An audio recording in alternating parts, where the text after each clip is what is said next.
Bayangkan, sebuah alat sekecil tapak tangan, boleh sulamkan imej yang cukup terang dan tajam, sebesar dinding rumah anda.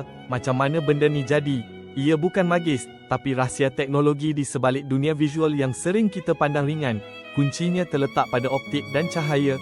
Di dalam projektor, ada sumber cahaya yang sangat kuat, biasanya LED atau lampu laser.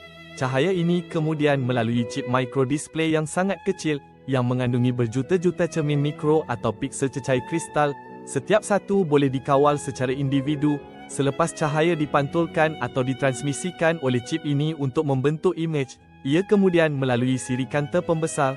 Kanta-kanta ini bekerja bersama untuk memfokuskan dan membesarkan imej kecil itu, memancarkannya dengan ketepatan yang tinggi ke permukaan yang jauh.